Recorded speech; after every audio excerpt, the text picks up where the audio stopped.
നമസ്കാരം. ശബരിമല സ്വർണ്ണക്കൊള്ള വിഷയത്തിൽ സർക്കാരിനും SITക്കും നേരെ ഹൈക്കോടതിയുടെ ശക്തമായ വിമർശനം. എൻ വാസു, മുരാരി ബാബു എന്നിവരുടെ ജാമ്യാപേക്ഷയ്ക്ക് മേലുള്ള വാദം കേൾക്കുന്നതിനിടയിലാണ് കോടതിയുടെ നിരീക്ഷണം.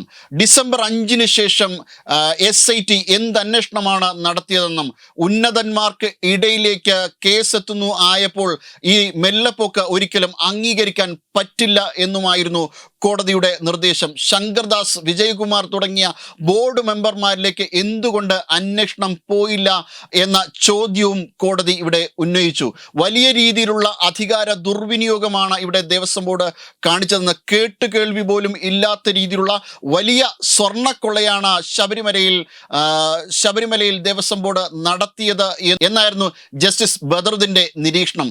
സംരക്ഷിക്കേണ്ടവർ തന്നെ നശിപ്പിക്കാൻ വേണ്ടിയിട്ട് കൂട്ടുനിൽക്കുന്നു, രക്ഷകർ തന്നെ ശിക്ഷകരാകുന്നു, പ്രൊട്ടക്ടേഴ്സ് ബിക്കം ഡിസ്ട്രോയേഴ്സ് എന്ന രീതിയിലുള്ള ആർഗ്യുമെന്റുകളാണ്, എന്ന രീതിയിലുള്ള വലിയ വിമർശനങ്ങളാണ് ഹൈക്കോടതിയിൽ നിന്ന് ഉണ്ടായത്. ഗൂഢാലോചന, ഇതുമായി ബന്ധപ്പെട്ട എല്ലാ തരത്തിലുള്ള ഗൂഢാലോചന രേഖകളും അന്വേഷിക്കേണ്ടതാണ്.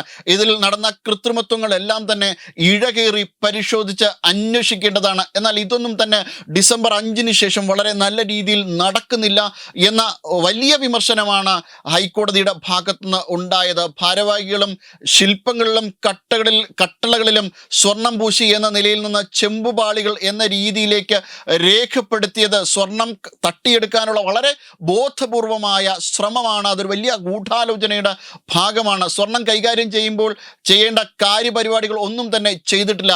അന്വേഷണം വലിയ സ്രാവുകളിലേക്ക് നീളുമ്പോൾ എന്താണ് SITക്ക് ഈ അമാന്തം?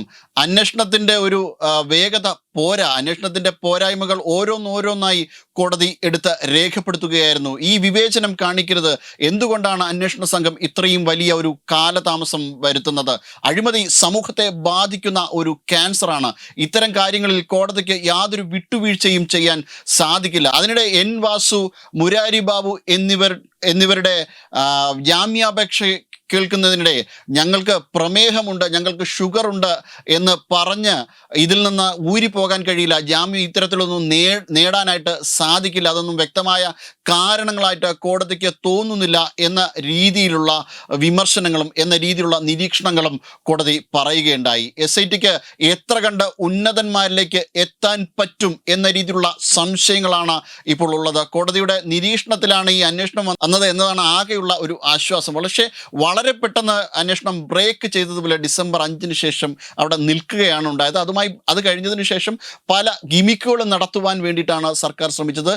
അന്വേഷണത്തിൻ്റെ ശ്രദ്ധയിൽ നിന്ന് കേരളത്തിലെ മാധ്യമ ലോകത്തെ അടക്കം രാഹുൽ മാങ്കൂട്ടം പോലുള്ള ആൾക്കാരുടെ വിഷയങ്ങളിലേക്ക്, സ്ത്രീ വിഷയങ്ങളിലേക്കൊക്കെ വഴിതിരിച്ചു വിടുന്ന ഒരു രീതിയിലുള്ള ശ്രമങ്ങളാണ് സർക്കാരിൻ്റെ ഭാഗത്ത് തന്നെ ഉണ്ടായതെന്ന് നമുക്ക് അറിയാൻ കഴിയും. അതായത് അന്വേഷണം കടകംപള്ളി സുരേന്ദ്രനിലേക്കോ അതിന് മുകളിലേക്കോ എത്തുമെന്ന സൂചന ഉണ്ടായപ്പോൾ തന്നെ വലിയ രീതിയിലുള്ള അട്ടിമറി ശ്രമങ്ങളാണ് സർക്കാരിൻ്റെ ഭാഗത്തുനിന്ന് ഉണ്ടായത് എന്നുള്ള വിമർശനങ്ങളാണ് ഇപ്പോൾ അറിയാൻ കഴിയുന്നത്.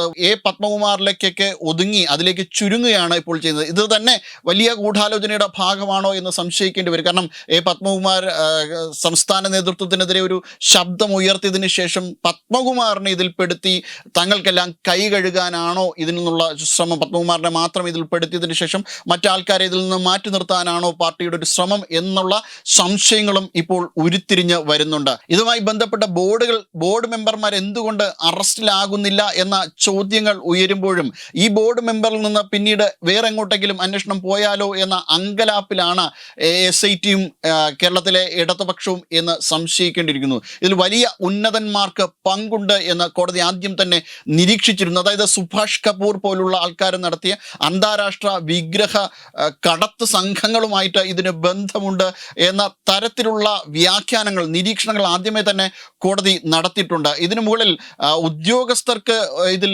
വലിയ രീതിയിലുള്ള അന്വേഷണവുമായിട്ട് മുന്നോട്ട് പോകാൻ പറ്റാത്ത ഒരു സാഹചര്യം ഉണ്ടാകുന്നു എന്ന ഒരു സംശയമാണ് ഇതിൽ നിന്നൊക്കെയും കോടതി നടത്തുന്നത് എന്ന് വേണം കണക്കാക്കാൻ. അതായത് 30 കിലോ സ്വർണം മാത്രമല്ല അതിനു മുകളിൽ എത്രയോ വലുതാണ് ഇതിൻ്റെ മുകളിലുള്ള അതായത് ശബരിമല കട്ടളപ്പാളിക്കും അതോടൊപ്പം തന്നെ ദ്വാരപാലക വിഗ്രഹങ്ങൾക്കുമുള്ള ആൻറ്റിക് വാല്യൂ. ആ ആൻറ്റിക് വാല്യൂവിലാണ് സത്യത്തിൽ ഇവർ കണ്ണുവച്ചിരിക്കുന്നത് എന്നാണ് കോടതി വളരെ സൂക്ഷ്മമായ നിരീക്ഷണത്തിലൂടെ പറഞ്ഞു വയ്ക്കുന്നത്. ശബരിമലയിൽ നിന്ന് കൊണ്ടുപോയ സ്വർണം സ്മാർട്ട് ക്രിയേഷനിൽ വെച്ച് വേർതിരിച്ചെടുക്കുകയും അത് പങ്കജ് ഭണ്ഡാരിക്ക് വിൽക്കുകയും ചെയ്തു എന്നാണ് പുതിയ SITയുടെ കണ്ടെത്തൽ. ഇതുമായി ബന്ധപ്പെട്ട് ഉള്ള അന്വേഷണങ്ങൾ നടക്കുകയാണ്. ഗോവർദ്ധനുമായിട്ട് ഉണ്ണികൃഷ്ണൻ പോറ്റിക്കും അടുത്ത ബന്ധമുണ്ട്. ഇതുമായി ബന്ധപ്പെട്ട് SIT കണ്ടെത്തിയ ഗോവർദ്ധനുമായിട്ട് ഉണ്ണികൃഷ്ണൻ പോറ്റിക്കും തന്ത്രിക്കും അടുത്ത ബന്ധമുണ്ട് എന്ന കണ്ടെത്തലുകളും പുറത്തേക്ക് വരുന്നു. എന്തു തന്നെയായാലും ശബരിമല അന്വേഷണം മറ്റൊരു ദിശയിലാണ്.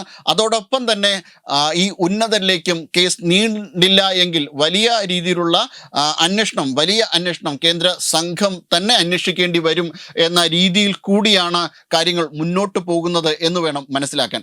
വെബ് ഡെസ്ക് തത്തുമൈ ന്യൂസ്.